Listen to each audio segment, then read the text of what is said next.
ദേശീയ പ്രസ്ഥാനത്തിൽ പ്രവർത്തിച്ച ഇത്രത്തോളം യാതനകൾ അനുഭവിച്ച ഒരു സ്വാതന്ത്ര്യ സമര സേനാനിയെ അവഹേളിക്കുക എന്ന് പറയുന്നത് അത് ഈ രാഷ്ട്രത്തിൻ്റെ സ്വാതന്ത്ര്യത്തെ തന്നെ അവഹേളിക്കുന്നതിന് തുല്യമാണ്.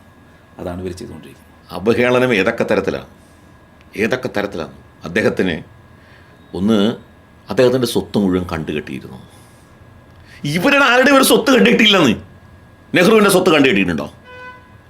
ഞാൻ സ്വാതന്ത്ര്യ സമര സേനാനികൾ എന്ന് പറയപ്പെടുന്ന ഒട്ടനവധി ആളുകൾ, നെഹ്റുവിൻ്റെ പേര് പറയാൻ കാരണം പിന്നീട് സ്വാതന്ത്ര്യ സമരത്തിൻ്റെ മുഴുവൻ നേട്ടവും കൊയ്തെടുത്തത്, അല്ലെങ്കിൽ സ്വാതന്ത്ര്യ സമരത്തിൻ്റെ പിന്നീടുള്ള ഭാരതത്തിൻ്റെ അധികാര സ്ഥാനത്തേക്ക് കടന്നു വന്നതും അതിൻ്റെ മുഴുവൻ ഉത്തരാധികാരി താനാണ് എന്ന് സ്ഥാപിച്ചെടുക്കുകയും ചെയ്തുകൊണ്ട് പ്രവർത്തിച്ചത് നെഹ്റു ആയതുകൊണ്ട് ഞാൻ ചോദിക്കുന്നത്, നെഹ്റുവിൻ്റെ സ്വത്ത് കണ്ടുകെട്ടുകയുണ്ടായോ?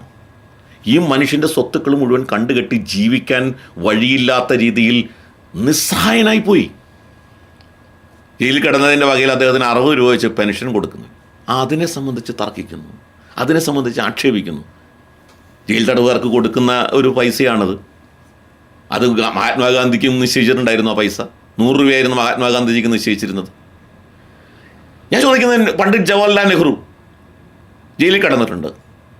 അദ്ദേഹം അനുഭവിച്ച സൗകര്യങ്ങൾ എന്തൊക്കെയാണ്? ഇതേപോലുള്ള കോൺഗ്രസിൻ്റെ മഹാത്മാഗാന്ധിജി അനുഭവിച്ച സൗകര്യങ്ങൾ എന്തൊക്കെയാണ്?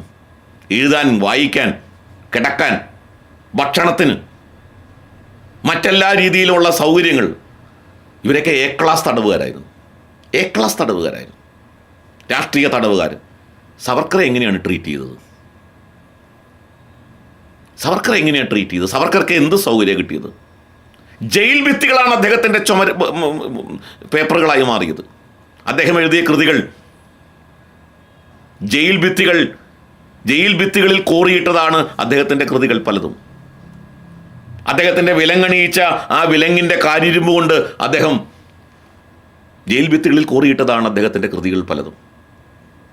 എഴുതാൻ ഒരു സൗകര്യവും കൊടുത്തില്ല. അദ്ദേഹത്തിൻ്റെ അനുജൻ ഗണേശ് റാവു സവർക്കർ ഈ പറയുന്ന ആൻഡമാൻ നിക്കോബാർ ജയിലിലുണ്ട് എന്ന് അദ്ദേഹം അറിയുന്നത് അദ്ദേഹം അവിടെ ചെന്ന് 2 വർഷം കഴിഞ്ഞ ജ്യേഷ്ഠനും അനുജനും തമ്മിൽ കാണുന്നത് 2 വർഷം കഴിഞ്ഞിട്ടാണ്. അവിടെ ആലോചിച്ചു നോക്കും. സ്വന്തം ഭാര്യയെ കാണാൻ അദ്ദേഹത്തിന് കഴിഞ്ഞില്ല. 10-25 വർഷക്കാലം സ്വന്തം ഭാര്യയെ കാണാൻ കഴിഞ്ഞില്ല.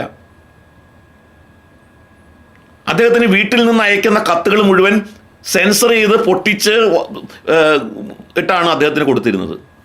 ഇങ്ങനെയൊക്കെ ക്രൂരമായ പീഡനങ്ങൾക്ക് വിധേയമാക്കിയ സവർക്കർ എന്ന ആ മനുഷ്യനെ ഈ രീതിയിൽ അവതരിപ്പിക്കാൻ നന്ദികെട്ട വർഗത്തിന് മാത്രമേ കഴിയുള്ളൂ. നന്ദികെട്ട നീച ജന്മങ്ങൾക്ക് മാത്രമേ കഴിയൂ എന്നുള്ള കാര്യത്തിൽ യാതൊരു സംശയമില്ല.